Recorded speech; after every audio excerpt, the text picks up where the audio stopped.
Alright. So, welcome everyone. नमस्ते Kaustubh ji. Uh, हमारे episode 70 Wednesdays for waste warrior में आपका स्वागत है. और मुझे काफ़ी खुशी है क्योंकि काफ़ी दिनों से हम लोग ये सोच रहे हैं कि अब कंपोस्टिंग जो सिर्फ एक शब्द बन गया है, कि हाँ हम कंपोस्टिंग करते हैं, कंपोस्टिंग कैसे किया जाए, वो सारा कुछ जो है उसके बारे में हमको टेक्निकल एक्सपर्टीज की ज़रूरत है. क्योंकि काफ़ी जैसे कि अभी हम डिस्कस कर रहे थे बल्क वेस्ट जनरेटर जो सोसाइटीज़ या मॉल्स जो ऐसे जगह हैं जहाँ पे हमको सिर्फ बाल्टी में कंपोस्ट नहीं किया जा सकता, उसके लिए एक बड़े लेवल के कंपोस्टिंग की ज़रूरत है. मैं सबसे पहले वहीं से शुरू करूंगी, लेकिन उसके पहले मैं चाहूंगी कि आप प्लीज़ अपना थोड़ा इंट्रोडक्शन दीजिए सबको, ओके. और फिर हम शुरू करते हैं. वेलकम. या थैंक यू मैडम. जी मेरा नाम कौस्तुभ गोविंद यद्रे है. मेरा जो एजुकेशनल बैकग्राउंड है वो एमएससी बॉटनी है पुणे विद्यापीठ से. और जो इंडस्ट्रियल एक्सपीरियंस है वो बायो फर्टिलाइज़र इंडस्ट्री का है. और 2010 से मैंने माइको कंपोस्ट के नाम से मेरा ये कंपनी इनिशिएट किया है. उसका जो मेन ऑब्जेक्टिव है ये कंपोस्टिंग इक्विपमेंट्स बनाना, उसके लिए जो कंपोस्टिंग कल्चर्स लगते हैं या शेडर मशीन्स लगते हैं तो वो बनाना. और कंपोस्टिंग के रिलेटेड जो भी अवेयरनेस प्रोग्राम्स है वो नाबार्ड के साथ हम एग्रीकल्चर सेक्टर में भी और सोसाइटी लेवल में भी हम प्रमोट करते हैं. So since 2010 we are working in this field. So thank you very much for inviting me for this seminar. और हम शुरुआत करते हैं जैसे आपने कहा बल्क जनरेटर. बेसिकली कंपोस्टिंग या सॉलिड वेस्ट का जो अपने यहाँ पे जो नियम बना है तो उसके पीछे बहुत अच्छा एक स्टोरी है. 1998 और 2000 के बीच में अलमित्रा पटेल नाम से जो सोशल वर्कर या जिसको बोल सकते हैं आप एनवायरमेंटलिस्ट है बेंगलोर में. सो उन्होंने जब देखा कि जैसे जैसे अर्बनाइजेशन बढ़ता है तैसे जैसे कचरे का जो डंपिंग यार्ड है तो वो कम पड़ने लगता है. अगर आप पुणे की बात करेंगे तो पुणे में पहले शुरुआत में जो डंपिंग ग्राउंड था वो अभी जो मेट्रो स्टेशन है वनाज बोल के या फिर कोथुड़.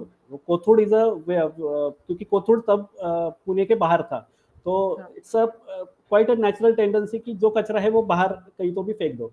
लेकिन उसके बाद होने लगा कि जैसे जैसे शहर बनने लगा वो कचरा डेपो शहर के अंदर ही आ गया. तो फिर वो 1990s में वो कचरा उठा के पूरा उरोली जिसको उरोली डेपो बोलते हैं तब वो उरोली आउटस्कर्ट्स में था. 2000 के बाद वो भी अंदर पुणे में आने लगा. सो ये कभी खत्म होने वाला बात नहीं था. तो इसके लिए फिर there has to be some regulations और रूल्स मैंडेटरी होने चाहिए थे. उसके लिए उन्होंने पूरा स्टडी करके पूरे देश भर में पूरा उसका जायजा लिया. और उसके बाद उन्होंने सुप्रीम कोर्ट में उन्होंने केस डाला. और उसके बाद सुप्रीम कोर्ट ने खुद प्रोएक्टिवली 2000 में MSW municipal solid waste handling and regulation ऐसा एक्ट बनाया. सो ये फर्स्ट टाइम हुआ था इंडिया में कि कचरे के ऊपर एक्ट लागू होना, ये बहुत बड़ी बात थी. उसका इम्प्लीमेंटेशन होने में बहुत अभी भी उसका इम्प्लीमेंटेशन इतना पावरफुली हो नहीं रहा है.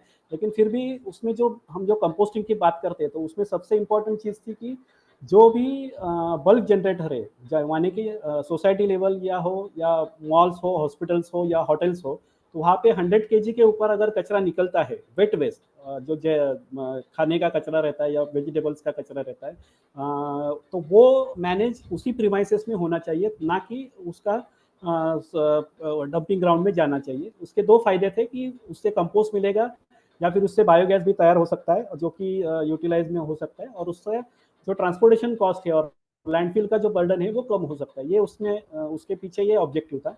फिर भी जैसे हमारे पास हम जो इंफॉर्मेशन है 2005 तक उसका रूल्स में कुछ बदलाव नहीं थे. 2005 के बाद पुणे म्यूनिसिपल कॉरपोरेशन ने और आई थिंक बेंगलोर ने भी वो रूल्स इम्प्लीमेंट करना चालू कर दिए. उसमें ऐसा था कि जब आप नया बंगलो बनाते हैं या नया सोसाइटी बनाते हैं तो you have to make the compost pits और कंपोस्टिंग इक्विपमेंट्स ताकि उसका कचरा आपका बाहर ना जाए. तो ये रूल्स 2005 से हमारे पास है, लेकिन उसका इम्प्लीमेंटेशन सही तरीके से हो नहीं रहा था. फिर भी लोकल एनजीओज रहते हैं, वेरियस बाकी जो फार्मर्स ग्रुप रहते हैं या फिर अभी सोशल मीडिया में है, तो उसके बाद थोड़ा थोड़ा उसमें अवेयरनेस होने लगा। सिंस 2014 लोगों में बहुत ज़्यादा बदलाव आने लगा कि क्योंकि स्वच्छ भारत लॉन्च हुआ, तब वो कंपोस्टिंग का जो शब्द था वो लोगों को सुनने में आ गया और उसमें ज़्यादा अवेयरनेस शुरुआत हुई। जब क्योंकि हम कितना भी बताएंगे कोई सुनने वाला नहीं, जब तक अमिताभ बच्चन नहीं बोलेंगे कंपोस्ट करो तब तक कोई सुनता नहीं। तो it has to be some branding उसके लिए होना चाहिए था, तो वो हो गया था 2014 में। तो 2014 के बाद बहुत जगह पे वो अवेयरनेस आ गया, इम्प्लीमेंटेशन भी चालू हो गया। लेकिन आफ्टर कोविड ऐसा हो गया कि बहुत जगह पे कम्युनिटी लेवल में या कम्युनिटी सोसाइटी में एक तो ये कैसा रहता है कि ये सोसाइटी के ऊपर वो बर्डन रहता है। बर्डन इन द सेंस वो एक्चुअली बर्डन नहीं रहता है, क्योंकि वो मेंटेनेंस करने का है, ये है करने।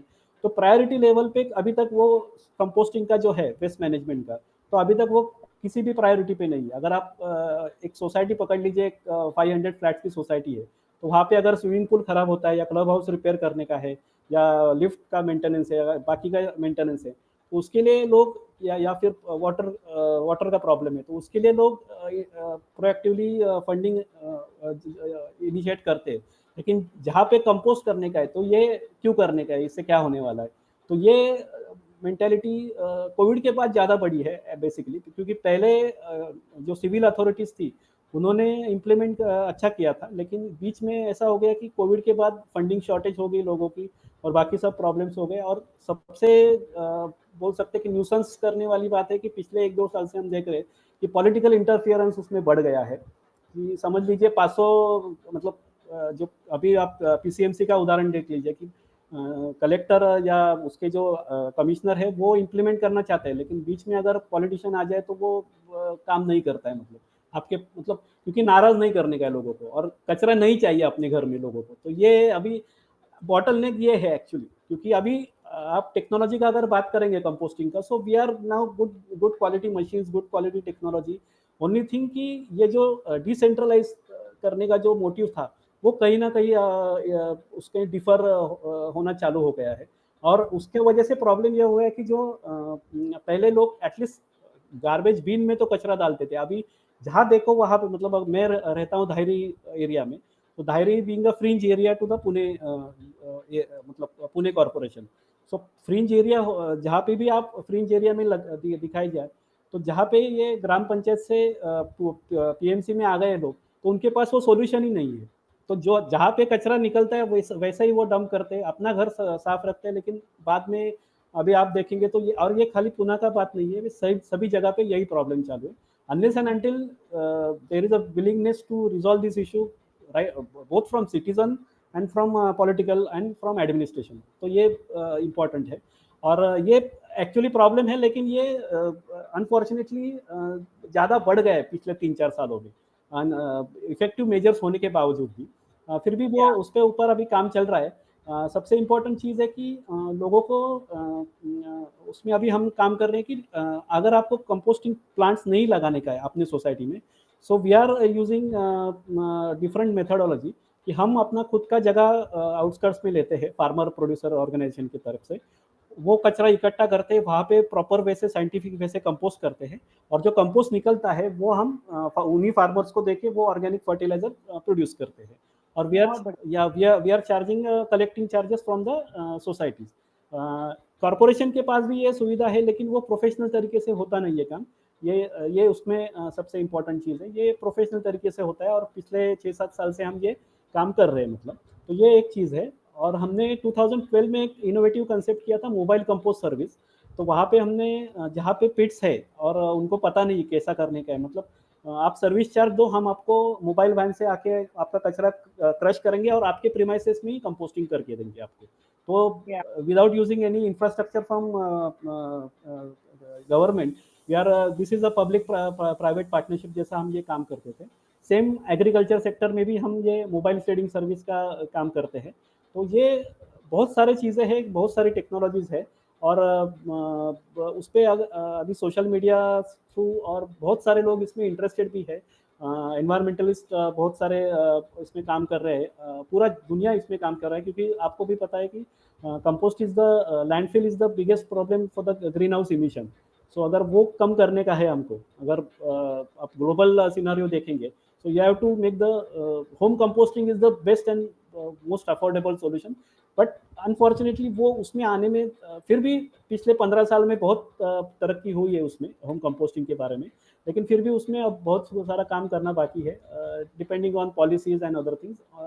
एटलीस्ट टेक्नोलॉजी के अगर बात करेंगे तो ये अभी उसमें बोल सकते हैं कि आप एक लेवल पे आ गए हैं टेक्नोलॉजी की, हर एक के पास अपने अपना बजट के हिसाब से वो कंपोस्टिंग का सॉल्यूशंस आपको मिल सकते हैं। तो आप बकेट में भी कर सकते हैं, पॉट्स में भी कर सकते हैं, टम्बलर में भी कर सकते हैं, या बड़े मशीन्स में भी कर सकते हैं, डिपेंडिंग ऑन योर बजट और आपका रिक्वायरमेंट क्या है उसके हिसाब से आप कंपोस्टिंग कर सकते हैं। मेन चीज़ है कि आपका विलिंगनेस होना चाहिए कि मेरा कचरा बाहर न जाए। ये जब तक दिल से नहीं होगा तब तक आगे नहीं जाता है काम। लेकिन फिर भी अभी ये जैसा आपने अभी ये सेमिनार रखा, बाकी हमारा दूसरे जगह से भी एनजीओज वगैरह है उनका सेमिनार रहता है, तो ये ग्रुप से तो धीरे धीरे से ये बढ़ रहा है। मतलब ऐसा नहीं है कि काम नहीं है, फिर भी जो मेन थ्रस्ट जो चाहिए, मतलब जो सिस्टम से जो थ्रस्ट चाहिए वो सबसे इम्पोर्टेंट है कि जो काम कर रहे हैं उनको इंसेंटिव मिलना चाहिए इन अ मॉनिटरी टर्म्स बेसिकली, कि जैसे कॉरपोरेशन अभी 5% का रिबेट दे रहा है मतलब कंपोस्टिंग का, लेकिन वो कैसा है कि वो मॉनिटर करने के लिए कोई नहीं है। मतलब प्लांट नहीं चालू हुआ है तब भी उनका रिबेट चालू है, मतलब ये इसमें कुछ सिस्टम ऐसा सच कुछ नहीं बैठा है। Unless and until you make some monetary benefits to the end user, people will not go for the this one. क्योंकि हमारा मेन उद्देश्य है कि जिनको कंपोस्टिंग करने का ही नहीं है उनको भी हम इसमें शामिल करने का है, तभी इसका इम्पैक्ट बहुत अच्छा बनेगा और इसमें ये होगा, मतलब उसमें। तो ये हमारा बाकी एक ब्रॉड पर्सपेक्टिव हो गया। जो मेरा मेन काम है वो है कि जो कंपोस्टिंग के जो माइक्रोब्स रहते हैं उनके ऊपर मैं ज़्यादा सर अवेयरनेस क्रिएट करना चाहता हूँ कि कंपोस्टिंग होता कैसे है, उसमें क्या क्या फ्लॉज होते हैं। उसमें सिंपल चीज़ें रहती है, वो बोलते मतलब वो अगर आप सही तरीके से करेंगे तो आपका कंपोस्ट कभी फेल नहीं होगा। तो ये मैं आपसे अभी प्रेजेंटेशन और बाकी तरफ से मैं अभी आपको बता सकता हूँ, मतलब इसमें। या डेफिनेटली, जैसे आपने कहा, बहुत सारी चीजें आपने कही जो हम सब डिस्कस करते हैं, हर दिन करते हैं, डेली या बेसिस पर या लोग करते हैं, लाइक काम करने वाले करते हैं, कंपोस्ट करने वाले करते हैं। लेकिन हम सिर्फ वो डिस्कशन ही कर रहे हैं क्योंकि हमारे हमारे पास अथॉरिटी नहीं है, एग्जैक्टली। है ना। और फिर ये पूरे सिस्टम में जैसे आपने कहा कि कोई ट्रांसपेरेंसी नहीं है, अकाउंटेबिलिटी नहीं है। एक नियम निकाल दिया, बड़े मुश्किल से पहला ही नियम मान के चलिए, ऐसे तो सॉलिड वेस्ट के कोई नियम निकले, लेकिन उसका भी इम्प्लीमेंटेशन बहुत ही ऐसे डाइल्यूटेड है। बराबर। हम इतने सारे जो सोसाइटी के ग्रुप्स होते हैं अलग अलग, उन सब में यही प्रॉब्लम है कि आप किसको कहाँ से शुरू करो ये ट्रेनिंग की। मेड्स कुक्स को सबसे पहले करो, कि जो होम ओनर है हस्बैंड वाइफ उनको सबसे पहले करो, कि जो आपके हाउसकीपिंग वाले हैं उनको पहले ट्रेन करो। तो वो पहला बंदा कौन है? जो हमारा जो नियम है segregation at, segregation at source, exactly. जब तक सेग्रीगेशन नहीं किया सेग्रीगेशन, या तो सब कुछ सिर्फ एक दिखावा है। मैं इस बारे में एक मेरा जो अनुभव है वो बता देता हूँ। 2012 में मुंबई में हमने पहला हमारा प्रोजेक्ट किया था, जुहू में जो इस्कॉन टेम्पल है वहाँ पे बीच हाउस सोसाइटी है। तो उनका 50 to 55 फ्लैट्स का सोसाइटी था। और उसमें क्या है कि उन्होंने क्या किया था कि कंपोस्ट कमिटी किया था, जैसे आप लोग हैं वैसे ही इंथुजियास्टिक लोग थे, मतलब एक पास से, तो उनको एक महीना भर उनका वो पूरा प्रोग्राम उनके इंटरनल सोसाइटी में ही चला था। उसके बढ़िया। बाद हमने वो जो once we close the order before the installation, हमने वो दो सेमिनार्स रखे थे, दो सेमिनार्स में दो कार्यक्रम रखे थे। पहले तो ये आपने बताया कि जो मेड्स रहते हैं और जो हाउस वाइफ्स रहती है उनको ही पहला हमने वो ट्रेनिंग दिया। बेसिक चीज क्या है कि गीला कचरा सूखा कचरा ये उसको सबको पता है, लेकिन गीला कचरा भी आप प्लास्टिक में भर के देंगे तो उसका मेन रीजन था कि क्वाइट ऑब्वियस रीजन था कि बादली खराब होती है हमारी। तो ये हाँ। इसका थिंकिंग था कि वो बादली खराब होती है, वो हम तो उनको हमने बता दिया कि आप पेपर का ऐसा करके आप पेपर डाल सकते हैं आप उसमें। तो वो धीरे धीरे करना पड़ता है, और जब तक हम दिखाते नहीं है, यस। डेमोस्ट्रेट करते नहीं है, तब तक वो क्योंकि मेरा मानना है कि we are not only equipment seller, ये पूरा टेक्नोलॉजी है वो हम आपको दिखा रहे हैं। मतलब आप इक्विपमेंट ले आप खरीदो या ना खरीदो, फिर भी आपको ये अगर समझ में आ जाएगा तो आप आपका प्रॉब्लम सॉर्ट आउट होता है और वो सक्सेसफुली होता है। मतलब फिर भी इंटरनल सोसाइटी का जो जिसको बोलते हैं हम, वो सबसे इम्पोर्टेंट है, क्योंकि अभी भी जो प्रायोरिटी बेसिस पे जो कंपोस्टिंग का या सॉलिड वेस्ट का जो नियम है, ये नियम इन द सेंस वो प्रायोरिटी नहीं है अपना। बिल्कुल। अब आज भी अगर हम फ्लैट नया बुक करने को जाते हैं किसी सोसाइटी में, बड़े सोसाइटी में, तो वहाँ पे हम सब पूछते हैं कि क्या क्या एमेनिटीज है, क्या है, लेकिन कोई नहीं पूछता कि हमारे पास ये इक्विपमेंट है क्या नहीं। और यही प्रॉब्लम है कि जब आप रहने को आते हैं जिस जिस दिन से, उसी दिन से आपका कचरा बाहर निकलना चालू होता है। सो अनलेस एंड अनटिल आपको बाद में, अगर फ्लैट खरीदने के बाद आपको पता चलता है यार ये काम ही नहीं कर रहा है।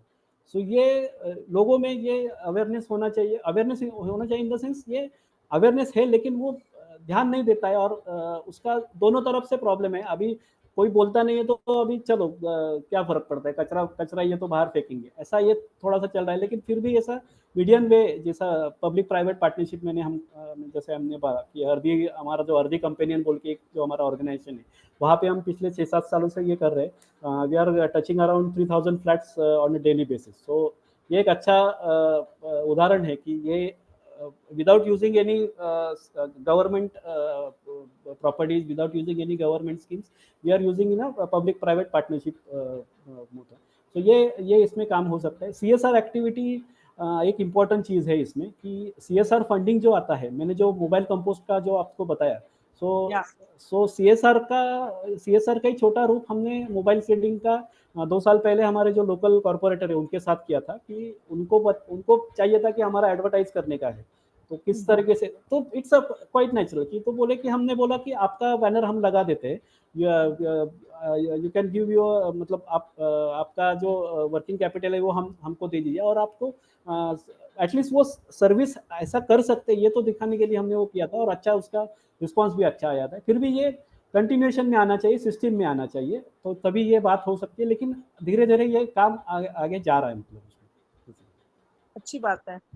जैसे कि आपने बोला कि लोग जो हैं उनको भले वो कुछ करें ना करें, लेकिन उसमें मेरा क्या फायदा है, और नॉट इन माई बैकयार्ड, कि तुम जहाँ करना या है करो, ले जाओ बहुत ही मेरे दूर, लेकिन मेरे आसपास नहीं रहना चाहिए। जितने एग्जैक्टली भी लोग हैं, हम बात करते हैं कंपोस्टिंग की, तो सबसे पहला जो सेंटेंस उनके मुंह से निकलता है कंपोस्टिंग शब्द सुन के, वो है उसमें से बदबू आती है। बदबू आती है, बदबू आती है, बराबर। सेकेंड आता है उसमें से कीड़े निकलते हैं, है ना। तो ये जो है, हम नेचर से बने हुए हैं। हम हमेशा लाइक इतनी बातें करते हैं पंचभूत और ये सब, लेकिन उस नेचर से ही लोग इतने ज्यादा क्या बोलते हैं, नॉट डरना, डरना लेकिन वो वो एक, हाँ मैं नेचर भी, हाथ गंदा। हाँ नेचर भी गंदा नहीं चाहिए हमने को भी। और मतलब ये थोड़ा सा अभी क्या बोल सकते हैं उसको, सिविलाइज, जितना सिविलाइजेशन हम आगे जा रहे हैं उतना ही थोड़ा सा हमारा ये हो गया है, मतलब। और ये बात खाली सिटी एरिया की नहीं है, एग्रीकल्चर सेक्टर में आप देखेंगे तो कोई किसान अपने खेत में कंपोस्टिंग नहीं करना चाहता है। उसको वो बोलता है उतना अभी जो पराली का प्रॉब्लम शुरू होगा, तो वो उसके पास हाँ, ₹1 का माचिस रहता है, वो जला देता है। कुछ बिल्कुल। खर्चा करने का जरूरत नहीं है। तो उसको ये बहुत इंपॉर्टेंट है कि इसमें बहुत, मतलब लोग बोलते हैं कि कंपोस्टिंग क्या है वो, लेकिन ये इट्स अ साइकिल, और ये साइकिल का मिसिंग लिंक है। जो आपका जो नेचुरल साइकिल है उसका ही मिसिंग लिंक अगर आप तोड़ेंगे, तो वो आगे जाके वो बहुत, मतलब इम्प्लीमेंट एक्चुअली वो इम्पैक्ट हो रहा है, मतलब जहाँ पे Exactly. जो हम फूड खा रहे हैं, जो बाकी का ये हो रहा है, मगर मतलब सिंपल बात है कि जैसा बेंगलोर में जैसा मिल्क सोसाइटीज रहता है, वहाँ पे उन्होंने कंपोस्ट सोसाइटीज बनाए थे। तो सोसाइटीज का मेन चीज ये रहता है कि हम प्लांट इंस्टॉल करेंगे, लेकिन ये कंपोस्ट खरीदेगा कौन। तो उन्होंने Yeah. वहाँ पे ऐसा किया कि वो कंपोस्ट एक्यूमुलेट करते हैं एक कॉमन एजेंसी के थ्रू, और वही फार्मर्स के थ्रू वो डिलीवर करने का वो काम करते हैं, ताकि जो सोसाइटी है उनको भी कुछ ना कुछ मॉनिटरी टर्म्स में बेनिफिट मिलता है, और फार्मर को भी अच्छे क्वालिटी का मैन्योर अच्छे दाम में मिलता है। तो ये ऐसा, मतलब ये एक जो उदाहरण है वो रेप्लिकेट होना मांगता है, बेसिकली वो चीज़ है।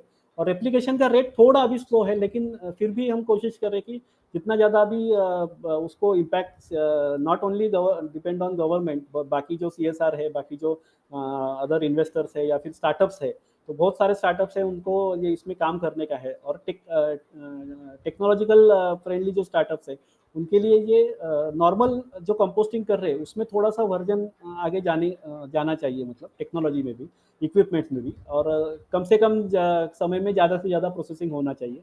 तो इस पे ऊपर अभी काम चल रहा है बहुत सारी जगहों पे बेसिकली। बिल्कुल। क्या आप आज हमको ये भी बताएंगे कि आपने ये जो पराली स्टबल बर्निंग होती है, आप उसके भी ऊपर काम कर रहे हैं, तो उसके बारे में भी शेयर करेंगे थोड़ा? हाँ, बेसिकली जैसा पराली का जो प्रॉब्लम है वो नॉर्थ साइड में ज़्यादा है। I am belong to Konkan area, मतलब मेरा जो गांव है या फिर जो नेटिव प्लेस है वो रत्नागिरी और कोकन का है। तो वहाँ पे नारियल और जो सुपारी रहती है उसका वेस्टेज का बहुत सारा प्रॉब्लम होता है। तो वहाँ पे जैसे पराली जलाते हैं वहाँ पे ही वैसा ही यहाँ पे हमारा, और रेनफॉल ज़्यादा होने की वजह से घास बहुत सारा निकलता है। तो वो हाँ। घास निकलने के वजह मतलब वो फॉरेस्ट फायर या जला के, मतलब सेम प्रॉब्लम वहाँ पे भी है, और जैसा पराली का है ये यहाँ भी है। उसमें एक अच्छा केस स्टडी था 2012 से 2016 में, कोल्हापुर जो डिस्ट्रिक्ट है वहाँ पे शुगर केन का बहुत सारा प्रोडक्शन होता है। तो वहाँ पे गन्ना जो प्रोडक्शन करने वाले किसान भी है वो शुरुआत में वैसा ही करते थे कि गन्ना खत्म, मतलब गन्ना कटने के बाद जो भी उसका वेस्टेज रहता है उसको जला दो, मतलब वो जला के छोड़ देते थे। तो उन्होंने स्ट्रैटेजिकली वहाँ पे सिस्टम ने काम किया कि अगर आप ये करेंगे तो ये डिसएडवांटेज है। और जहाँ पे, और उसके बाद क्या हो गया कि फर्टिलाइजर का जो कॉस्ट था, मतलब उनको जो सब्सिडाइज फॉर्म में मिलता था वो थोड़ा थोड़ा कम करने लगे। तो सब्सिडी, मतलब सब्सिडी जैसा जैसा कम होने लगा तब तब जैसा उनको फर्टिलाइजर का जो कॉस्ट है वो बढ़ने लगा। तो उनको फिर वो बताया गया कि आप उसका ही अगर फर्टिलाइजर डेवलप करेंगे उसमें नॉर्मल चीज़ों से, तो लेकिन उसमें बहुत सारा मास अवेयरनेस और ये सिस्टम में काम होना चाहिए। पराली में भी वैसा ही कर सकते हैं। बेलिंग मशीन अभी बहुत सारे आ गए हैं। तो वो ट्रैक्टर माउंटेड बेलिंग मशीन रहते हैं, वो जस्ट पराली को ये करते हैं। और लेकिन कॉस्ट टू द फार्मर ये बहुत इंपॉर्टेंट है। ये फार्मर का कॉस्ट अगर किसी तरीके से सब्सिडाइज रहेगा, सीएसआर रहेगा या गवर्नमेंट स्पॉन्सर्ड रहेगा। देखिए, अगर आप लॉन्ग टर्म का बात करेंगे तो इसका जो डिसएडवांटेज है उसका अगर मॉनेटरी टर्म्स में देखेंगे तो ये सब्सिडी देने में बहुत कम खर्चा लगता है। लेकिन वो इम्प्लीमेंट करने के लिए जो विल पावर चाहिए, और ये सिंपल चीज़ है, ऐसा नहीं कि उसमें कुछ रॉकेट साइंस है या फिर ये है। बात है। तो ये दिमाग लगाने की बात है। और बहुत बहुत बार ऐसा होता है कि हमारे इधर पॉलिटिकल इश्यूज क्रिएट करते हैं। मतलब आप देखेंगे पराली का, अगर आप देखेंगे तो पंजाब वाले बोलते हैं हमने किया है, वो बोलते हैं उन्होंने नहीं किया। भुगतने वाले तो दिल्ली वाले हैं। तो वो इट्स अ क्वाइट नेचुरल कि ये एक जगह से नहीं होगा, ये पूरी जगह से अगर आप, और उसमें irrespective of political interference, irrespective of, ये सिंपल चीज़ है। और पहले ऐसे होता था हमारे इधर, मतलब जो हमारा जो हम जो बोलते हैं कृषि प्रधान देश हमारा था, तो उसका रीज़न ही यही था कि वेस्ट मैनेजमेंट ये हमारे अंदर ही था। मतलब हमारे हर एक के पास गाय रहती थी, हम खाना केली के पत्ते पर खाते थे, इमीडिएटली उसका वेस्ट मैनेजमेंट हो गया। तो ये एकदम मतलब सिंपल चीजें थी। उन्हें हमने कॉम्प्लिकेशन अननेसेसरी करते हैं, और ज़्यादा ओवर थिंकिंग करने से भी ज़्यादा कॉम्प्लिकेशन होते हैं। Make it simple, make it उसके लिए फिर हमने वो क्या किया है, मोबाइल शेडिंग का हमने एग्रीकल्चर सेक्टर में भी वो जैसा सीएसआर एक्टिविटीज़ रहता है उसके अंदर हमने वो डाला है। और क्या होता है कि फार्मर को कॉस्ट ज़्यादा देने से कुछ मतलब नहीं है, तब वो तो पॉपुलर होने ही वाला नहीं है। तो वो, और उसमें रिवर्स मतलब जो इंटीग्रेशन ये ऐसा रहेगा कि जो फर्टिलाइजर उसका बनेगा तो उसका भी मार्केट चेन डेवलप होना चाहिए। जो भी रॉ मटेरियल उससे बनेंगे उसका भी मार्केट चेन होना चाहिए। क्योंकि हम देखते हैं कि रद्दी कोई फेंकता नहीं है बाहर, क्योंकि उसका पैसा मिलता है। तो जब तक ये नहीं होगा कि मेरा ये कचरे से कुछ ना कुछ तो बनता है, उसका पैसा मेरे को मिलता है immediately. So that's the key thinking. और उसके लिए हम अभी काम करें कि वेरियस इनोवेटिव टेक्निक्स है, माइक्रोबियल टेक्निक्स है या जो भी है। तो फार्मर के लिए हमने वो वर्मी कंपोस्ट के छोटे केक्स, अभी ये दिवाली के बाद हमारा लॉन्च होगा प्रोडक्ट, कि स्मॉल केक्स बनाए हमने विथ अ वैल्यू एडिशन। और जो होम गार्डनिंग रहते हैं तो वहाँ पे उनको slow release of fertiliser important रहता है। तो जहाँ पे हम 1-1 किलो का या 5-5 किलो का बोरी उठा के लेके आते हैं वर्मी कंपोस्ट का, वही आप छोटे पैक्स में 1 brick equivalent to 1 kg of vermicompost. So that's whole idea. So ये हम डिस्ट्रीब्यूट करेंगे टेक्नोलॉजी मार्केटिंग, जैसा लिज्जत पापड़ करते हैं, मसाला या हम देंगे, आप बनाओ हमको बेचो, ये दिस इज मतलब ये सिंपल सिंपल चीज़ है। लेकिन ये होना चाहिए, जब तक उसका रॉ मटेरियल का वैल्यू एडेड प्रोडक्ट्स नहीं बनेंगे तब तक उसको मार्केट नहीं मिलेगा, जब तक मार्केट नहीं मिलेगा तब तक उसको क्योंकि सब कुछ आता है तो मॉनेटरी टर्म्स में आते हैं, कंपोस्ट क्यों करेंगे, क्यों क्यों करने का है। वो एक सवाल है, बिल्कुल सही बोला आपने, क्योंकि हमसे जब बोलते हैं ना तो बोलते हैं नहीं हमारे पास गार्डन नहीं है तो हाँ हम कंपोज करें। हाँ तो फिर एग्जैक्ट। वो डिस्कशन होता है कि आप मत कंपोज करिए, लेकिन आप अगर वो बना रहे हैं या एटलीस्ट सेग्रीगेट कर रहे हैं तो वो फार्मर को जा सकता है जो अपने लिए खाना उगा रहा है। इस वक्त वो यूरिया डाल रहा है, लेकिन अगर आप उसे कंपोस्ट दोगे तो वो अपनी जमीन को हेल्दी बना सकेगा वापस से। और उल्टा चीज है कि फार्मर भी ऐसा है कि हम कंपोस्ट क्यों करें, हमको गवर्नमेंट दे रहा है मटेरियल। हाँ। तो ये बहुत मतलब कॉम्प्लिकेटेड चीज है, लेकिन एटलीस्ट थोड़ा थोड़ा धीरे धीरे उनको समझा के, या जैसा ये मॉडल्स है अभी, जैसे हमने अर्ली कंपेनियन का किया, जैसा ये किया, उसमें मेन चीज क्या है मैडम कि दिस रिक्वायर्स, बिकॉज हम तो है कि हम एंटरप्रेन्योर्स है, जो हमारा बिजनेस है वो इक्विपमेंट सेलिंग और जो भी है उसमें आता है। लेकिन उसको अगर कोई इन्वेस्टर्स रहता है, या फिर सब्सिडाइज कर सकते हैं, या फिर मॉनिटरिंग, क्योंकि अभी फंड्स तो बहुत है गवर्नमेंट के पास, लेकिन वो उसका यूटिलाइजेशन कोई और ही करता है, और कुछ कुछ भी मतलब उसमें सिंपल चीज कोई रखता ही नहीं है। जैसे कि पब्लिक ट्रांसपोर्टेशन है अपना, पूरा दुनिया का दो ही प्रॉब्लम्स है, मतलब मेजर प्रॉब्लम है कि पब्लिक ट्रांसपोर्टेशन, मतलब ट्रैफिक और ये कचरे का। मेन चीज है कि पब्लिक ट्रांसपोर्टेशन का मतलब है कि आप ज्यादा से ज्यादा पब्लिक सेवा यूज करो, इंडिविजुअल सेवा मत करो। उस कचरे का वैसा ही है, आप पब्लिक मतलब पब्लिक सिस्टम पे डिपेंड मत रहो, आप खुद का काम करो। उल्टा हो रहा है, कचरे के लिए हम पब्लिक सिस्टम कर रहे हैं और इंडिविजुअल के लिए। तो ये सिंपल चीज है, मतलब ये उसमें ऐसा कोई उसको लिए कोई बहुत विज्ञान होना का या ऐसा होने का जरूरत नहीं है, मतलब उसमें बढ़िया तरीके से आपने वो किया ऐसा कि है मतलब। हाँ उल्टा कर रहे हैं, जिस हाँ जी वो फॉर्मूला गलत लगा रहे हैं। फॉर्मूला गलत लगा रहे हैं, एग्जैक्टली। तो बट ये ऐसा है। बात है कि जब तक सब्सिडी नहीं मिलती तब तक लोग कुछ करना नहीं चाहते।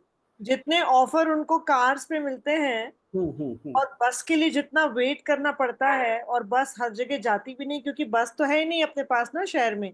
एग्जैक्टली उनको एग्जैक्टली। लगता है कि मैं उतनी देर वेट करूं, उससे अच्छा तो मेरी खुद की कार है। वो एक एस्पिरेशन हो गया है। एस्पिरेशन, और उसमें सिस्टम में ऐसा बना दिया है कि वो आप हाँ। खुद का ही ले लो क्यों, और उसमें बहुत सारे सिंडिकेट्स है, बहुत मतलब वो आप सबको ही पता है, मतलब क्या उसमें जो मेन उसका जो रीज़न है वो वही है।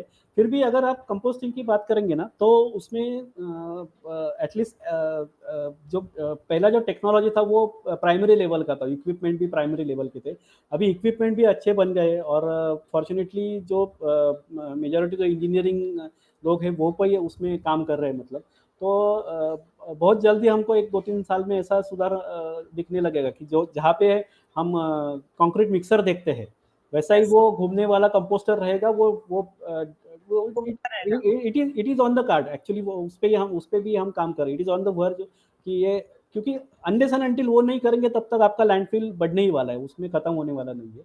कितना भी खर्चा करो, कोई भी करो, तो वो सबसे इम्पोर्टेंट है। और people are working on it, so अगले 2-3 सालों में आपको मतलब यू कैन एक्सपेक्ट कि अच्छा उसमें काम कर सकते हैं। और होम तो कंपोस्टिंग। यस हमको पायलट करना होगा। यस यस तो इंटरेस्टेड रहेंगे। Yes yes. आपने कहा था कि आप कुछ स्लाइड्स दिखाना चाहते हैं, इफ यू वुड लाइक आप। हाँ यस। एंड मैं सब जो पार्टिसिपेंट्स गेस्ट ने ज्वाइन किया है, मैं आपसे रिक्वेस्ट करूंगी कि आपको अगर कोई क्वेश्चन है तो आप उसे टाइप कर दीजिए। हम लास्ट में वो सवाल सब पूछ लेंगे कौस्तुभ जी से। यस।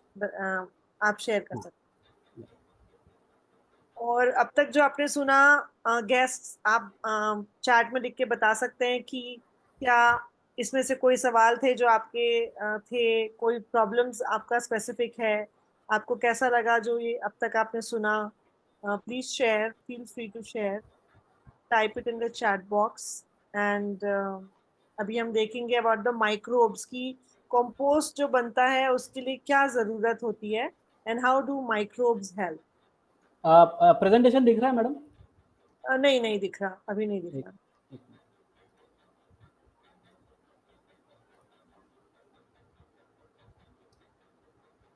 अभी दिख रहा है मैडम? हेलो? यस, अब दिख रहा है। ओके। एक 4-5 मिनट का मेरा ये सिंपल अपना जो कंपोस्टिंग का जो फंडामेंटल है वो सब आता है कंपोस्टिंग माइक्रोब्स पे। तो मेरा जो एक्सपर्टी है वो कंपोस्टिंग माइक्रोब्स डेवलप करना और उसका नया-नया वैरायटी डेवलप करके रैपिड कंपोस्टिंग कैसा कर सकते हैं उसमें से। तो ये चीज़ उसमें हम ये करते हैं। तो बेसिकली ये जो आप देख रहे हैं कि डिफरेंट टाइप्स ऑफ माइक्रोब्स है। ये आप देख रहे हैं मैंने जिस पे पॉइंटर किया है, ये फॉस्फेट सोलुबलाइजिंग बैक्टीरिया रहते हैं। जो जमीन में फॉस्फेट रहता है तो उसको सोलुबलाइज करने का काम ये बैक्टीरिया करते हैं। जो मिट्टी का खुशबू आता है पहले बारिश में, तो ये एक्टिनोमाइसिड्स नाम का बैक्टीरिया का एक वैरायटी है। तो वो उससे वो मिट्टी का खुशबू आता है। तो वो भी कंपोस्टिंग का जो अर्दी स्मेल जिसको हम बोलते हैं कि प्रॉपर कंपोस्टिंग अगर होता है तो उसमें से अर्दी स्मेल आता है। तो earthy smell is nothing but this actinomycetes. So ये इसका ये माइक्रोस्कोपिक फोटो है। देन नाइट्रोजन फिक्सिंग बैक्टीरिया रहते हैं। बाकी के जो नाइट्रोजन फिक्सिंग बैक्टीरिया है वो भी उसमें शामिल रहते हैं। और सबसे इम्पोर्टेंट चीज़ है जो मेरा जो एक्सपर्टी है वो है कि फंगस जो बुरशी जिसको बोलते हैं या फिर जिसको क्या बोलते हैं उसको फफूंद बोलते हैं हम। तो वो उस पे ऊपर हम काम करते हैं क्योंकि बैक्टीरिया से ज़्यादा जो कंपोस्टिंग में जो इफेक्टिव काम करता है वो होता है उसका जो मशरूम जिसको हम मशरूम बोलते हैं उसको हम फंगस बोलते हैं। तो फंगस जब तक नहीं रहेगा आपके प्रोसेस में तब तक उसका कंपोस्टिंग जो हम अभी वेट वेस्ट में जो कंपोजिशन रहता है वो रहता है जो हमारा सब्जी का छिलका रहता है या खाने का मटेरियल रहता है। तो वहाँ पे सेल्यूलोज जिसको बोलते हैं हम कि जो रूट्स रहते हैं या फिर जिसका जो आउटर कवरिंग रहता है तो वो बहुत हार्ड रहता है। तो वो उसको खाने के लिए ये फंगस में बहुत सारे एंजाइम्स रहते हैं। तो वो उस पर एक्ट करते हैं और उसको डिजोल्व करते हैं और उसमें फिर वो कंपोस्टिंग में तब्दील होता है। तो ये फंगस का मेजर रोल है कंपोस्टिंग प्रोसेस में। अगर आप सॉइल प्रोफाइल देखेंगे तो वहाँ पे नॉट ओनली माइक्रोब्स, वहाँ पे आप जो कीटक बोलते हैं या अर्थवर्म्स बोलते हैं या in a way maggots also good for the composting process. जो भी उसमें जो जितना आपका बायोडाइवर्सिटी अच्छा रहेगा कंपोस्टिंग में उतना आपका कंपोस्टिंग या आपका सॉइल है वो लाइव रहता है। तो ये इसका एक सपोर्टिव चार्ट है मतलब उसमें बेसिकली। तो ये सबसेट तो आप सबको पता है कि किचन वेस्ट में अपने को जो जो जो मिलता है, फ्लावर वेस्ट है, किचन वेस्ट है, फूड वेस्ट है। तो इसके ऊपर ये सब फंगस और माइक्रोब्स काम करते हैं। और एग्रीकल्चर वेस्ट में भी जो पत्ते रहते हैं या फिर पराली रहती है, एग्रीकल्चर वेस्ट रहता है, तो यहाँ पे भी ये कंपोस्ट के माइक्रोब्स डिफरेंट वे से काम करते हैं। सिंपल एक इम्पॉर्टेंट चीज़ है इसमें कि हम जब बात करते हैं कंपोस्टिंग की कि बहुत बार ऐसा होता है कि पत्ते या फूल या इवन फ्रूट्स जल्दी से कंपोस्टिंग होते हैं मतलब। लेकिन रूट्स और जो राइजोम्स रहते हैं या फिर नोडल्स रहते हैं या फिर बड़े टुकड़े रहते हैं तो वो जल्दी कंपोस्टिंग नहीं होते हैं उसमें। तो उसका रीज़न ही यही कि नेचर ने ही उनको उस लायक बनाया है कि जब तक क्योंकि अगर जड़ें मजबूत नहीं रहेंगी झाड़ की तो झाड़ ग्रोथ ही नहीं होगा। इसके लिए उसको थिक कवरिंग रहता है, ये सेलुलोज और लिग्निन डिपोजिशन हम जिसको बोलते हैं। और उसको खाने के लिए डिफरेंट टाइप्स के ऑर्गेनिजम्स रखते हैं। तो वो उसके ऊपर मतलब जिसको हम पराली का कचरा बोलते हैं, तो पराली के कचरे के ऊपर हम फ्लावर का जो फ्लावर वेस्ट फ्लावर का कंपोस्टिंग होने वाले माइक्रोब्स अगर यूज करेंगे तो वो काम ही नहीं करने वाले। पराली के वेस्ट के लिए पराली के हिसाब से ही उनके माइक्रोब्स का फॉर्मुलेशन होना चाहिए। तो तभी वो जाके वो जल्दी से जल्दी उसको कंपोस्टिंग कर सकते हैं। तो ये इसका साइंटिफिक ये इसका रीज़न है। तो आप देख सकते हैं कि ये नॉर्मल जो पत्ता रहता है हमारा तो वो हार्ड रहता है। जैसे जैसे आगे कंपोस्टिंग बनता है वो ब्लैक होता है और सॉफ्ट होता है। तो सॉफ्ट होने का मतलब ही यही है कि वो एंजाइम्स एक्ट होने लगे हैं और जो बिटवीन द मॉलिक्यूल्स रहते हैं वो ब्रेक करते हैं जस्ट लाइक दिस। ये हमारा कचरा है और एक्शन ऑफ माइक्रोब्स की वजह से ये जो लिंकेज है वो खत्म होते हैं, ये डिजोल्व होते हैं और प्लांट्स को जो रहते हैं न्यूट्रिएंट्स वो इजीली अवेलेबल रहते हैं। तो ये एक्शन ऑफ माइक्रोब्स रहता है। तो जब तक आपके कंपोस्ट में माइक्रोब्स ही नहीं रहेंगे तब तक आप कौन से भी बड़े इक्विपमेंट्स में काम करो, हीटेड ट्रीटमेंट करो, बाकी कुछ करो, आपका कंपोस्टिंग होने वाला नहीं है। Unless and until you have the right proportion of microbes तब तक आपका कंपोस्टिंग अच्छा तरीके से बनता नहीं है। इसमें नॉनवेज बेस्ड खाने वाली ऑर्गेनिजम्स भी रहते हैं, वो भी अच्छी तरीके से काम करते हैं। हमने सिंधुदुर्ग में मालवण की जगह पे अराउंड 5 टन का उनका फिश वेस्ट रहता है, तो वहाँ पे हमने ये कंपोस्टिंग हमारा सक्सेसफुली किया था। और ये माइक्रोब्स अगर प्रॉपर वे में रहेंगे तो कौन सा भी ऑर्गेनिक वेस्ट है वो इजीली कंपोस्टिंग हो सकता है, मतलब बेसिकली। और सबसे इम्पोर्टेंट चीज़ है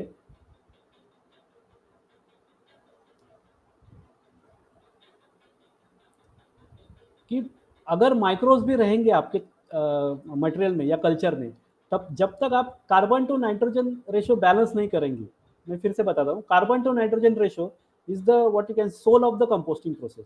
मतलब आप कौन सा भी इक्विपमेंट ले लो, कौन सा भी प्रोसीजर ले लो कंपोस्टिंग का, unless and until you balance the proper carbon to nitrogen material, मतलब वेट वेस्ट, अगर हम सिटी वेस्ट का बात करेंगे तो यहाँ पे हमारा जो रहता है नाइट्रोजन बेस ज़्यादा रहता है बेसिकली। नाइट्रोजन जिससे स्मेल आता है, जो स्मेल आता है इसका रीज़न ही है कि नाइट्रोजन उसमें ज़्यादा है। अनलेस एंड अनटिल हम उसमें कार्बन सोर्स जैसे कि सॉडस्ट रहेगा, कोकोपीट रहेगा या फिर श्रेडेड लीव्स रहेंगे, वो जब तक ऐड नहीं होता है तब तक उसका बैलेंस नहीं होता है। मॉइस्चर रिटेन होना चाहिए। और सबसे इम्पोर्टेंट चीज़ है कि जो माइक्रोब्स रहते हैं कंपोस्टिंग करने वाले, उनको कार्बन जो लगता है उनके एनर्जी के लिए, जैसे हम शुगर खाते हैं, हमको अगर चक्कर आता है तो हम शुगर खाते हैं, तो जैसे जल्दी से हमको एनर्जी आता है, तो same carbon is nothing but the sugar. So carbon is required for their energy and nitrogen required for to build their उनका सेल्यूलर स्ट्रक्चर बिल्ड करने के लिए। लेकिन कार्बन ज़्यादा है और नाइट्रोजन कम है तो भी वो काम नहीं करेंगे, नाइट्रोजन ज़्यादा है और कार्बन कम है तब भी वो काम नहीं करेंगे, क्योंकि हम जो बात कर रहे हैं वो एरोबिक माइक्रोब्स है, मतलब इन प्रेजेंस ऑफ ऑक्सीजन। हम बोलते हैं कि कचरा सड़ गया है, कंपोस्ट सड़ गया है, तो बेसिकली नाइट्रोजन ज़्यादा बढ़ने से वजह से एनारोबिक बैक्टीरिया उसमें डेवलप होने लगते हैं। And anaerobic bacteria are very much aggressive than the normal bacteria, मतलब जो नॉर्मल हमारे माइक्रोब्स रहते हैं। तो जहाँ पे ये एक दिन में उनका अगर समझ लीजिए उनका लाइफ साइकिल एरोबिक बैक्टीरिया का या माइक्रोब्स का 48 आवर्स का है, उनका 16 आवर्स का रहता है। तो कंपोस्टिंग होने में, मतलब हम जब बोलते हैं कि कंपोस्टिंग बिगड़ गया, मेरा रेसिपी बिगड़ गया है, तो उसको सुधारने में हमको कम से कम 3-4 दिन लगते हैं। उसका रीज़न ही यही है कि जब तक उनका पॉपुलेशन एनारोबिक का कम नहीं होगा, एनारोबिक कम नहीं होगा इन द सेंस आप उसमें कार्बन सोर्स नहीं बढ़ाएंगे, तब तक आपका कंपोस्टिंग रूटीन पे आने वाला नहीं है। तो ये बहुत इंपॉर्टेंट चीज़ है, और ये अगर संभालेंगे तो आपको कल्चर भी डालने का जरूरत नहीं, बाकी कुछ करने का जरूरत नहीं। And same concept agriculture sector में या गार्डन वेस्ट में आता है, वहाँ पे कार्बन ज़्यादा होता है। जो पत्ते रहते हैं, अभी फॉल सीजन चालू होने वाला है अपना, तो पत्ते जो रहते हैं तो उसमें कार्बन ज़्यादा रहता है। Unless and until you have to add some rock phosphate और urea for the nitrogen process, nitrogen content, then only that microbes will take up the composting process further. So ये वही सा वर्षा है, सिटी वेस्ट में nitrogen ज़्यादा है, आपको carbon add करने का है। एग्रीकल्चर वेस्ट में आपको कार्बन ज़्यादा है, आपको नाइट्रोजन ऐड करने का है। तो ये इसमें ये चीज़ें हैं। आगे जाके हम एक सेशन भी रख सकते हैं कि माइक्रोब्स एक्चुअली दिखते कैसे अंडर द माइक्रोस्कोप, क्योंकि ये सब इम्पोर्टेंट है कि जो मैंने फंगस का आपको बताया, so they create a mycelia because they create a thread like structure inside your composting pile, जो पूरा उसमें फैलते हैं और उसमें छोटे छोटे उसमें डेवलपमेंट होता है बेसिकली। बहुत लोग बोलते हैं कि हमारे इधर कंपोस्टिंग में मशरूम्स आने लग गए हैं, तो इंडिकेशन ऑफ मशरूम इज मतलब मशरूम का मिलना ही आपका कंपोस्ट अच्छा चल रहा है, इसका सबूत है। क्योंकि जो हम मशरूम खाते हैं, बटन मशरूम, वो बनते ही वो बनाते ही कंपोस्ट पे है, मतलब जो पराली का कचरा है उसके ऊपर ही वो बटन मशरूम आते हैं और कंपोस्ट करके। तो so mushroom is indication of your good quality compost, organic मतलब ऑर्गेनिक फर्टिलिटी आपका ज़्यादा है मतलब उसमें। तो ये बहुत इंटरेस्टिंग चीज़ है, और जब तक हम माइक्रोस्कोपिकली बनी, मतलब आगे जाके हम वो सेशन भी रख सकते हैं हमारे मेंबर्स के लिए, जब तक हम देखते नहीं है तब तक हमारा वो विजुअलाइज ये होता है। फिर भी हम प्रेजेंटेशन और बाकी तरफ से हम कोशिश करते हैं कि ज़्यादा से ज़्यादा ये करेंगे मतलब उसमें। तो एक चीज जो मैं यहाँ पे आपको आप लोगों के जो फीडबैक हैं, लोग बहुत डरते हैं, ऐसा हो गया, वैसा हो गया, और गूगल करते हैं। हाँ, तो मैं सबको ये बोलना चाहूंगी कि इतना गूगल मत करो। कुछ एग्जैक्टली, चीजें ऐसी होती है जो जैसे हम, लिव इट टू द, बच्चे की तबीयत खराब हो गई तो जो हमारे मन में दैट गट फीलिंग होती है, आप उससे काम करो। हर चीज गूगल करके आप अपने बच्चों को नहीं पाल सकते। वैसे ही आप अपने गार्डन के लिए हर वक्त गूगल करके गार्डन को नहीं बढ़ा सकते या कंपोस्ट नहीं बना सकते। तो हाँ, एग्जैक्टली हमारे मतलब जरूरी है। हमारा मतलब हमारे जो टीचर थे वो वही बता देते थे कि let the माइक्रोज do their job. Yes वो एग्जैक्ट। सिंपल चीज है कि वो उनको खाना दो, वो काम करेंगे, टाइम लगेगा लेकिन आपका मतलब ऐसा नहीं। और मेन चीज क्या है मैडम अपना इधर कि अपने को गार्डन तो चाहिए लेकिन उसका पत्ते का कचरा नहीं चाहिए। हाँ। तो ये इशू है, जो माली है वो भी बोलते हैं अरे नहीं नहीं वो खराब दिखता है, ऐसा नहीं है ना। ये देखिए अभी मेरे पास जो मेरा खुद का ही गार्डन था, तो यहाँ पे हमने मल्च जिसको बोलते हैं हम, मल्चिंग प्रोसेस, ये सिंपल एग्रीकल्चर प्रोसेस है और उसका इतना बेनिफिट मिलता है कि आप देख लीजिए कि केले का साइज और बाकी के, और सिंपल चीज है, आप कम से कम जगह में मतलब 10 बाय एक 5 बाय 5 का भी अगर आपका जगह है तो कम से कम आप 10-11 पोती जो गार्डन वेस्ट मतलब जो पत्ते रहते हैं उसका आप मल्चिंग अच्छी तरीके से कर सकते हैं मतलब। तो ये बहुत सिंपल चीज है मतलब करने के लिए, रात और हो, उसका अभी उसका डार्क, बेनिफिट। अभी डार्क हो गया है और रात हो गई है तो मैं दिखा या नहीं, या लेकिन यस यस। हमारे छोटे से गार्डन में भी इस वक्त गन्ने लगे हुए हैं और हाँ हाँ केले यस के पेड़ पे केले लगे हुए हैं। यस यस यस यस मैं कल पोस्ट करूंगी ग्रुप में, मुझे ये केले, हमारे यहाँ के केले यस दिख यस आ गए। Definitely definitely definitely. यस बताइए प्लीज। हाँ, तो ये बेसिक चीज़ें हैं और आई विल कंक्लूड माय मतलब ये इसमें तो सबसे इम्पोर्टेंट है कि जैसा आप ऐसे सेमिनार या बाकी जगह पे ऑर्गेनाइज कर रहे हैं वैसा ही हम नाबार्ड के साथ थोड़ा हायर, क्योंकि इसके लिए बेसिक चीज़ है कि जो अवेयरनेस रहता है बाकी रहता है तो उसका जो मेन चीज़ है कि जिसको हम बोलते हैं कि मॉनेटरी टर्म्स में अगर आप उसमें देखेंगे तो वो इम्पोर्टेंट चीज़ है। और लोगों में जो हम कंपोस्टिंग बनाते हैं, कंपोस्टिंग इक्विपमेंट्स बनाते हैं, तो वो साइंटिफिक अप्रोच से अगर हम बनाएंगे और कॉस्ट इफेक्टिव बनाएंगे तो ज़्यादा से ज़्यादा लोग उसमें पार्टिसिपेट कर सकते हैं। सो वी आर नाउ मतलब हमारा जो अभी मेन ऑब्जेक्टिव है तो ये है कि ये माइक्रोब्स का कंसंट्रेशन इतना अच्छा करेंगे तो वो जितना जल्दी उसका कंपोस्टिंग बनेगा, क्योंकि रैपिड कंपोस्टिंग आपका इक्विपमेंट से ही होगा ऐसा नहीं है। आपको जो माइक्रोब्स है, क्योंकि दुनिया में या फॉरेस्ट में इतने सारे नेचर ने माइक्रोब्स बनाए हैं कि वो अगर आप आइसोलेट मतलब वो उसके ऊपर ध्यान ही नहीं दे रहे मतलब जिसके ऊपर, तो वो हमारा रिसर्च चल रहा है उसके ऊपर। और उसमें एक दो साल में हमारा ये डेफिनेटली पक्का हो जाएगा कि without using any sophisticated method your compost can be ready with in 15 to 20 days मतलब तो that can be possible, it is not what you can say impossible नहीं है, दैट कैन बी पॉसिबल और उसके ऊपर भी काम चल रहा है। और मैं फ्यूचर की बात बताता हूँ, अगर आप मान लीजिए एक अगले 15 सालों में या एक 10 सालों में इथेनॉल जो हम बोलते हैं वो आता है एग्रीकल्चर प्रोडक्ट से, एग्रीकल्चर वेस्ट से, जो गन्ने का कचरा रहता है या राइस का कचरा है तो इससे इथेनॉल बनता है विच इज फ्यूएल मेथड। अभी दुनिया में सबसे इम्पोर्टेंट काम चल रहा है कि जो वेट वेस्ट है, किचन वेस्ट या फूड वेस्ट, क्योंकि इस इथेनॉल बनाने मतलब पेट्रोलियम ऑयल प्रोडक्ट्स बनाने के लिए उनका जो कॉम्पोजिशन रहता है वो टेक्नोलॉजी अभी अच्छा बन मतलब डेवलप हो गया है, लेकिन ये पाइपलाइन में है टेक्नोलॉजी, फिर भी उसके ऊपर काम चल रहा है और उसमें ये माइक्रोज बहुत इंपॉर्टेंट है। तो आगे जाके ऐसा डेफिनेटली हो सकता है, not biogas I am talking about, you are getting directly fuel from your wet waste. Yes. Directly fuel जैसा आप इथेनॉल तैयार करते हैं वैसा ही उसका फ्यूल रहेगा। आप उसके ऊपर मतलब इलेक्ट्रिक व्हीकल हम बोलते हैं लेकिन इलेक्ट्रिसिटी आती है तो कोल से ही आती है, मतलब 70 to 75% को, तो we are not using any sustainable resources. So आप मेरी गाड़ी से धुआं निकलता नहीं है ठीक है, लेकिन जहाँ पे बनता है वो मतलब ये चीज है।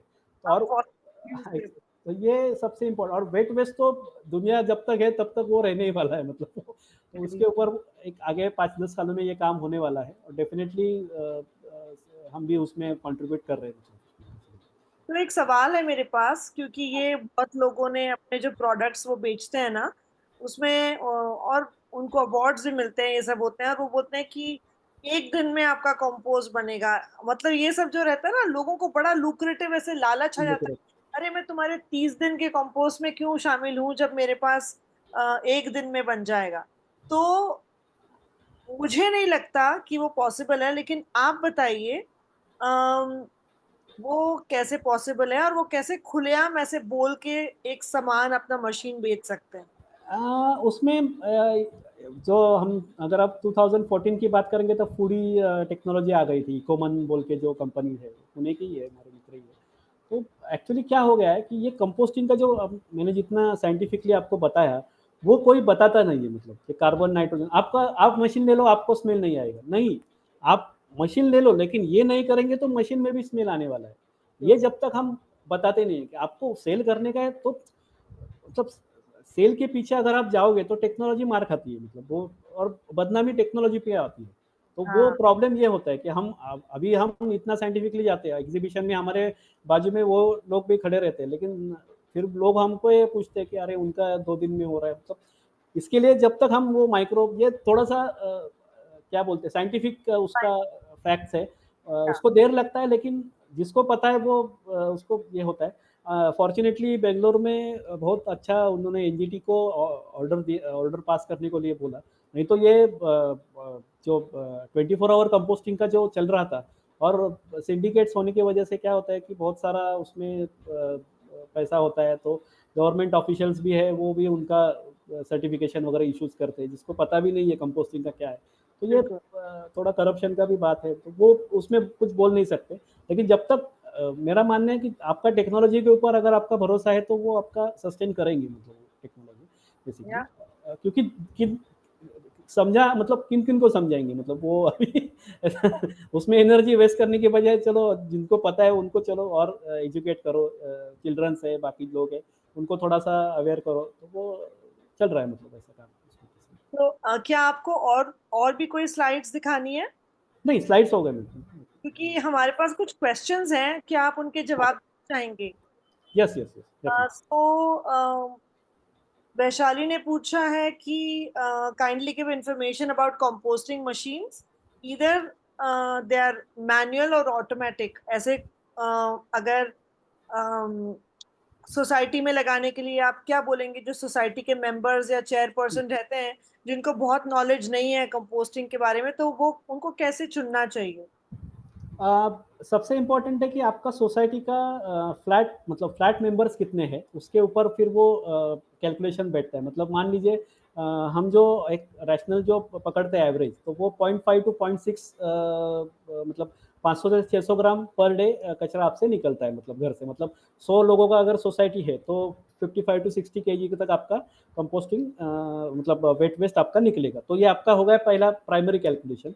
उसके ऊपर आप either you can go for a simple pit system. अभी पोर्टेबल पिट्स भी आ गए हैं, फॉर एफआरपी में आते हैं, अच्छा उसका रिजल्ट है।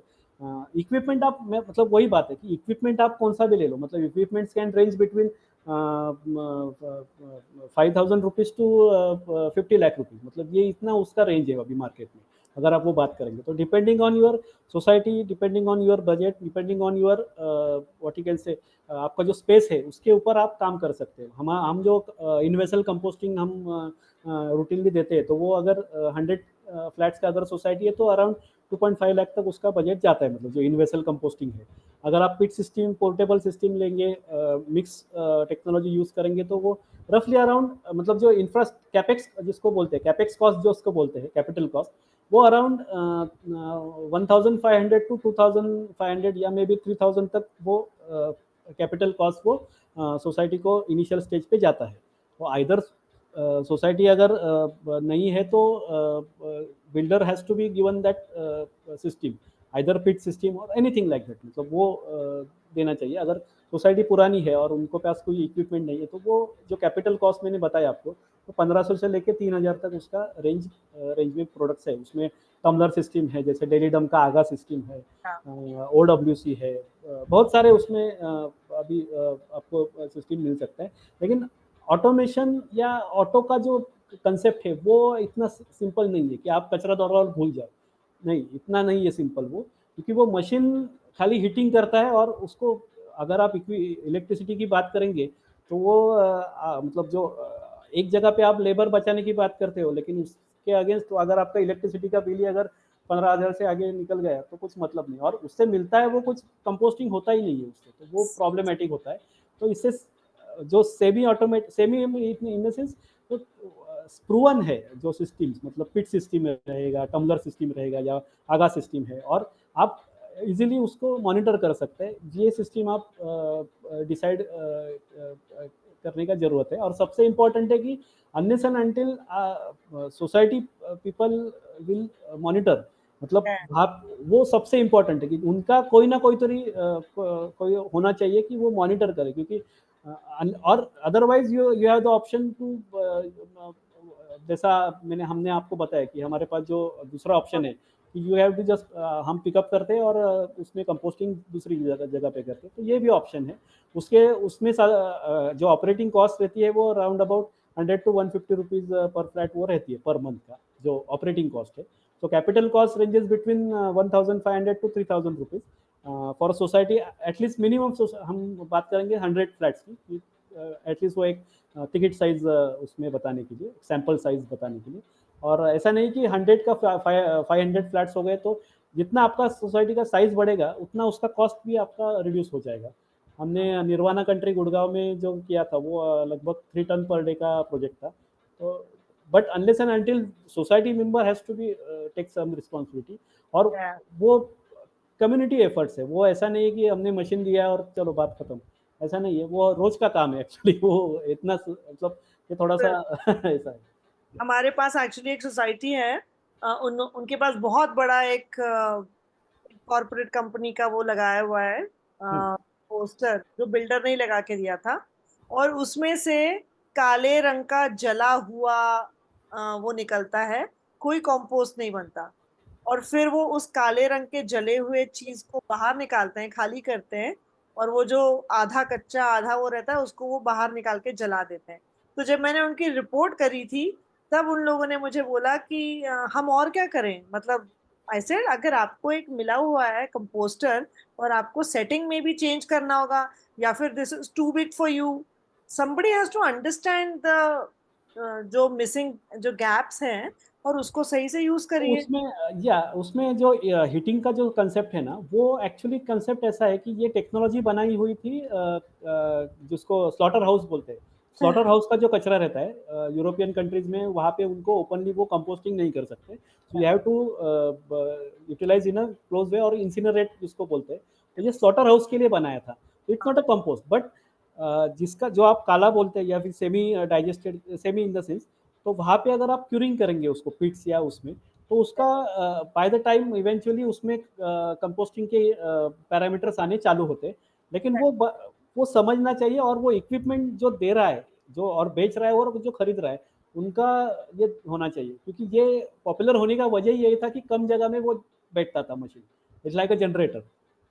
सो उसका पॉपुलैरिटी बढ़ने, Exactly. और बिल्डर का जो रहता है मेन चीज़ कि वो एक एक स्क्वायर फीट का वो हिसाब रखते हैं, तो वो इम्पोर्टेंट है कि वो अगर बताएं हम, मतलब जो हम कंपेयर टू यूनिवर्सल कंपोस्टिंग या पिट सिस्टम, उनका अगर 1/4 में अगर काम होता है, और एक बार सिस्टम बिठाने के बाद एनओसी कंप्लीशन होने के बाद कोई देखता भी नहीं उसमें, तो ये थोड़ा सा फ्लॉज है इसमें, लेकिन उसमें भी रेक्टिफाई कर सकते हैं, क्योंकि हम, मतलब मेरा मानना है कि सोसाइटी को ऐसा मिडवे पे छोड़ना नहीं चाहिए, मतलब ना बिल्डर ने ना हम जैसे लोगों ने जो एक्सपर्ट है, कि एटलीस्ट उनको एक सॉल्यूशन बता सकते हैं हम कि एक आप पिट्स ले लीजिए, उसमें आप क्यूरिंग करो, वो क्यूरिंग करने के बाद आप कंपोस्ट खोल के आप यूटिलाइज कर सकते हो, मतलब उसमें तो वो होता है, हम मतलब उसमें। हम ऐसे सेशंस करना चाहते हैं, और हम आपको उसके लिए हम उसके सेशन के बाद बात करेंगे कि कैसे जो सोसाइटीज अपना वेट वेस्ट जो नहीं मैनेज कर पा रही हैं उनको हम कैसे एग्जैक्टली, solution दे, कैसे फार्मर्स को सोल्यूशन दे। तो ये अलग अलग जो अपने ग्रुप्स है ना, उनको हम उनके लिए अलग से करेंगे सेशंस। डेफिनेटली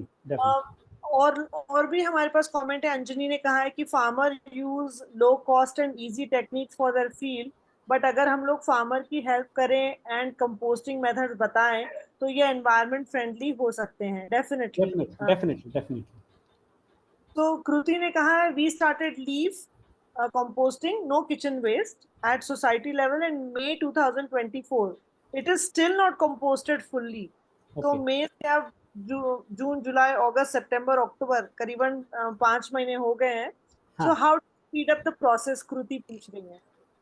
उसमें सिंपल चीज़ है मैडम, कि जो हम मैंने जो कार्बन नाइट्रोजन का आपको बताया बेसिकली, तो मैं फिर वही बात होती है कि ओनली आप लीफ डालेंगे और उसमें अगर नाइट्रोजन नहीं रहता है तो वो कंपोस्टिंग के जो माइक्रोब्स है उनका प्रोसेस ही स्लो रहता है। अगर आप नेचर की बात करेंगे तो पतझड़ की सीजन में आपका पत्ते सब गिरते हैं, हीट मतलब समर सीजन में आपका पूरा जमीन गर्म होता है और बारिश में उसका पानी पड़ने की वजह से उसका फोर 4 महीने में उसका खाद बनता है। मतलब ये नेचुरल सिस्टम है, मतलब नेचर में यही चलता है।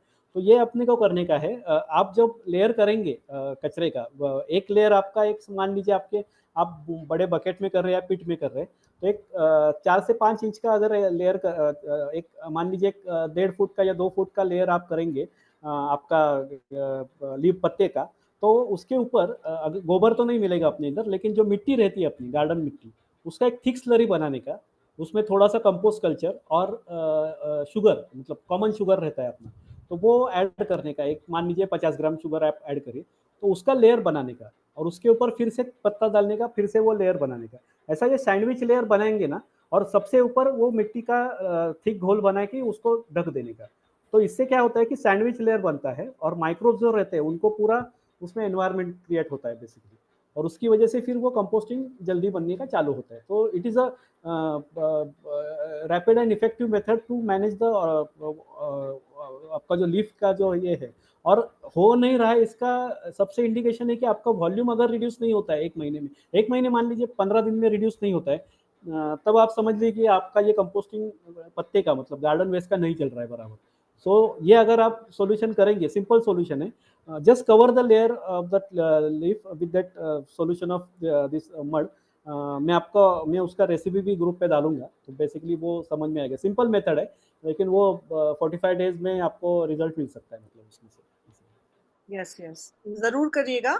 और मैं ये भी कहना चाहूंगी इस वक्त कि अगर कोई यहाँ पर ऐसे मेंबर्स हैं जिन लोगों ने दूसरे लिंक हमने दिया होगा और वहां से ज्वाइन किया है, और अगर वो ज्वाइन करना चाहते हैं माय वेस्ट माय रिस्पॉन्सिबिलिटी, तो मैं ग्रुप की लिंक यहाँ पे शेयर कर देती हूँ, और आप लोग प्लीज ज्वाइन कर लीजिए। आपके जो भी कंपोस्टिंग से रिलेटेड या wet waste, dry waste, reduce, refuse, कोई भी ऐसे क्वेश्चन होंगे जो वेस्ट रिसोर्स मैनेजमेंट से रिलेटेड है, तो वो आपके सब आंसर हो जाएंगे।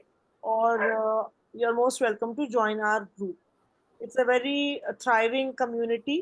नाइट्रोजन और कार्बन का बहुत अच्छा बैलेंस है हमारे पास, तो बहुत अच्छे से हमारा सवाल जवाब, ब्रेनस्टॉर्मिंग, ये सब होता रहता है अलग अलग टॉपिक्स पर।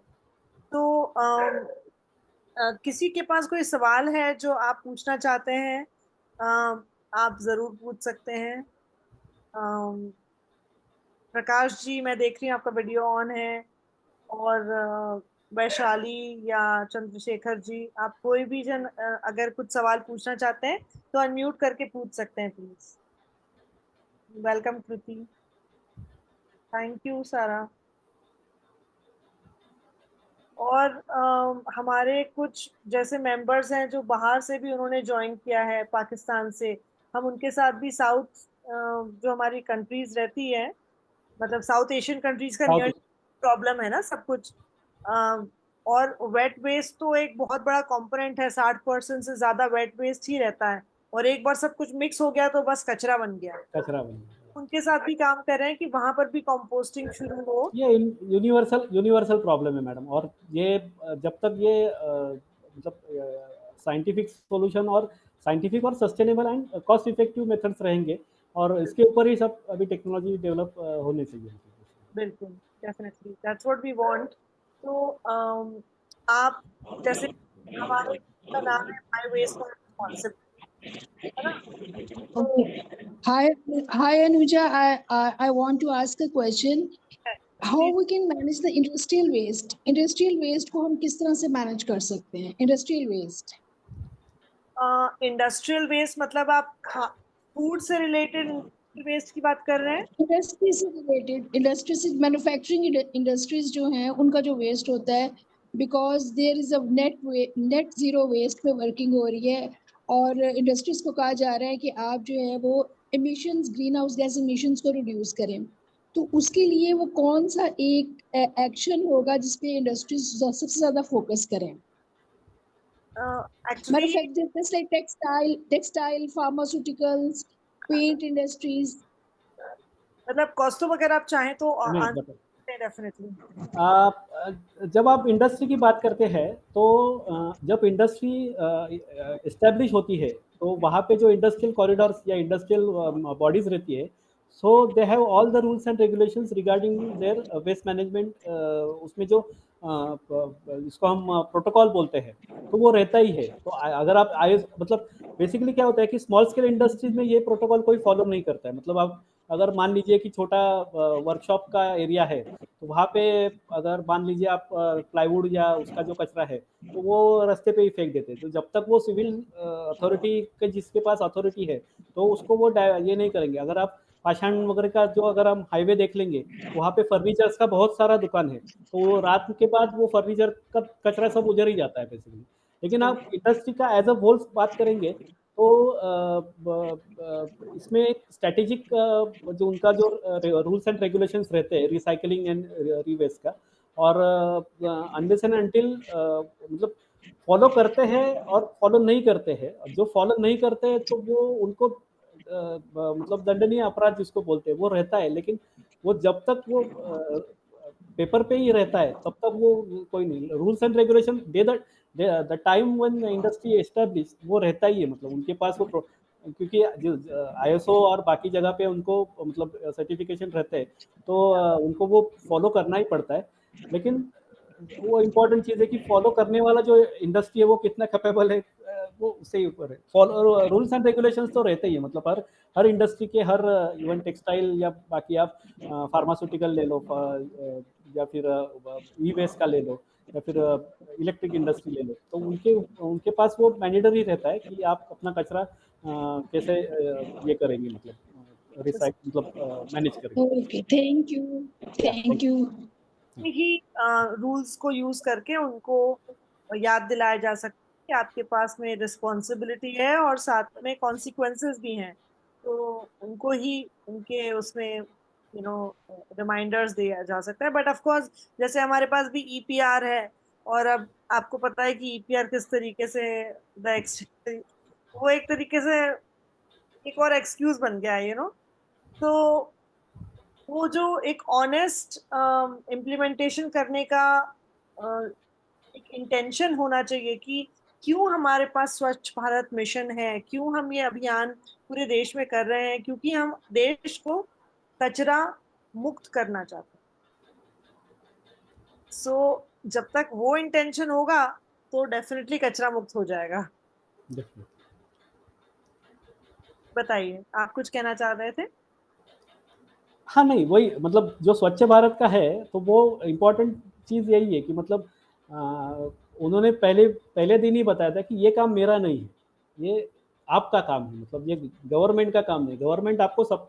लेकिन प्रॉब्लम ये हो गया कि ऊपर का डिसीजन अच्छा रहता है लेकिन जो नीचे का जो बाकी का जो ब्यूरोक्रेसी है उसमें ये फंडिंग तो इतना मिल रहा है कि मतलब जो नॉर्मल जो ग्राम पंचायत या डिस्ट्रिक्ट लेवल है उनको उनके बजट से कई ज़्यादा फंडिंग मिल रहा है। लेकिन जब फंडिंग मिलता है तो वो इम्प्लीमेंट करने मतलब वो उसमें करप्शन आता है और बाकी सब मतलब जैसा बाकी के योजनाओं का होता है अपने इधर, वैसा ही वो स्वच्छ भारत का भी हो गया मतलब अनफॉर्चुनेटली।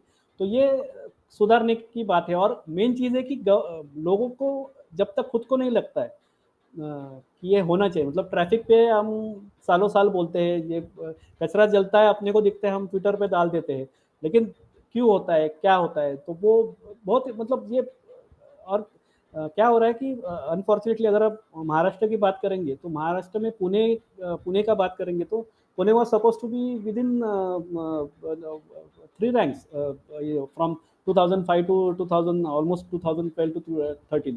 बट आफ्टर दैट पूरा उसमें अगर इंदौर कर सकता है मतलब यस, क्योंकि इंदौर में तो अगर आप जाएंगे तो हर 10 में से 8 लोग पान या गुटखा खाते हैं। लेकिन आपको वो ऐसा नहीं मिलेगा कि जब तक आप लोगों को बताते नहीं है या स्टिल वो है कमर्शियल हाँ कैपिटल इंदौर। हाँ, तो वो मॉडल सक्सेसफुल और कैसा रहता है जब तक जब लोगों को पता अपने शेयर के ऊपर प्यार रहता है तो वो ऐसा नहीं करते। पुणे में भी आप देख लीजिए, डिफरेंट एरियाज है तो कम्युनिटी चेंज होता है, community in the sense behaviour change होता है, तो आपको वैसा आपको माहौल मिलता है मतलब। तो ये अपने ऊपर है, अपने को कैसा रहने का है, अपने को कचरे में मतलब ये प्रॉब्लम है मतलब उसमें। हमारा मतलब हमारा एक येरौड़ा में जो स्लम हाउसिंग का एक हमारा CHF इंटरनेशनल के साथ प्रोजेक्ट था, तो वहाँ पे उनको पक्के घर उनको बांध के दिए थे, और जो फंडिंग बचा था उसमें से उन्होंने ये कंपोस्टिंग की इक्विपमेंट दिए थे। आप बिलीव नहीं करेंगे, स्लम एरिया में होने के बाद भी उन्होंने इतना अच्छा उसमें कंपोस्टिंग और बाकी क्योंकि मेरा तो कहना है कि जितना ज़्यादा सिविल सेंस उनके पास रहता है तो उतना हमारे पास भी नहीं रहता है प्योर। उनको पता है कि हमको जितना चाहिए उतना ही वो खरीदते हैं, मतलब वो this is the way to मतलब रिड्यूस का मतलब ही यही है कि हम मॉल में जाते दो महीने का सामान लेके आते हैं और मतलब फ्रीज भर के रखते हैं और बाकी फेंक देते हैं मतलब। तो ये जब तक ये समझ में नहीं आ जाएगा, और सिंपल चीज़ है, और ये अनफॉर्चुनेटली बीच के जो जनरेशन है उसमें थोड़ा प्रॉब्लम हो गया, लेकिन अभी एटलीस्ट दिस जनरेशन का अभी मेरा लड़का है वो खुद कंपोस्टिंग पे ऊपर वो 6th स्टैंडर्ड में है, वो कंपोस्टिंग के ऊपर लेक्चर देता है वो उसके स्कूल में, छोटा मतलब ऐसा करके कैच कैच देम यंग जिसको बोलते हैं हम, तो वो ऐसा करके थोड़ा सा आगे बढ़ सकते हैं उसमें। और होता है मतलब ऐसा नहीं है कि सोल्यूशन नहीं मिलेगा, सोल्यूशन मिलेगा, लेकिन ये चीज़ें रहेंगी मतलब उसमें। बिल्कुल बिल्कुल सही है। मतलब एक तो हमको उनसे आशा है कि वो करेंगे, और हमारे जो ट्रेडिशनल नॉलेज थी वो सस्टेनेबिलिटी से भरी थी। तो एग्जैक्टली।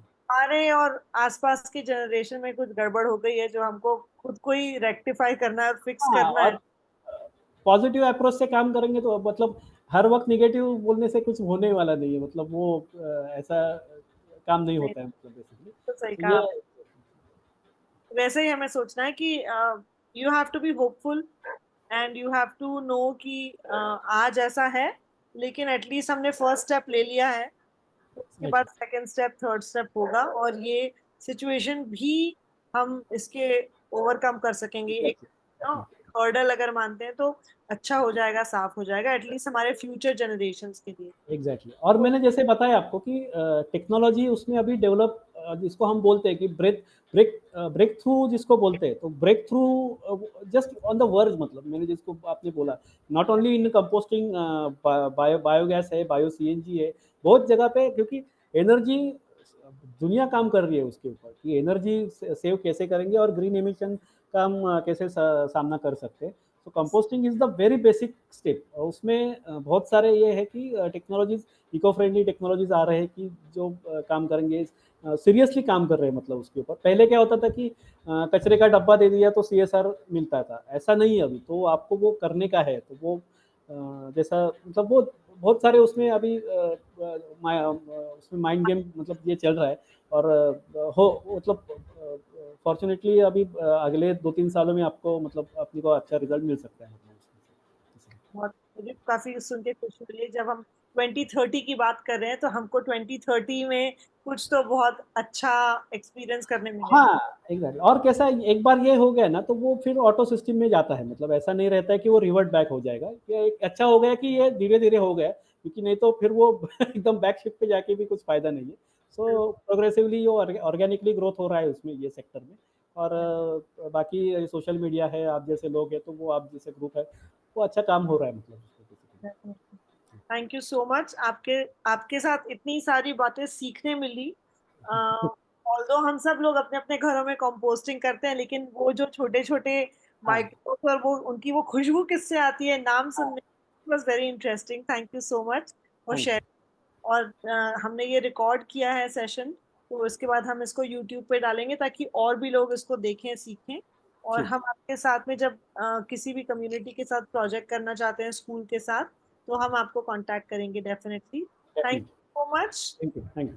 और आप ये सब अपने यूट्यूब पे देख सकते हैं, और तब आप सब्सक्राइब, लाइक और शेयर कर सकते हैं दूसरों से जो कंपोस्टिंग के बारे में सीखना चाहते हैं। और आई होप कि आप लोगों ने वो ग्रुप की लिंक ज्वाइन कर ली, क्लिक करके ज्वाइन कर लिया है। We will meet you next week with one more episode and another guest. Thank you so much, Kaustubh, and thank thank you you, everyone for joining. Thank you. Thank you.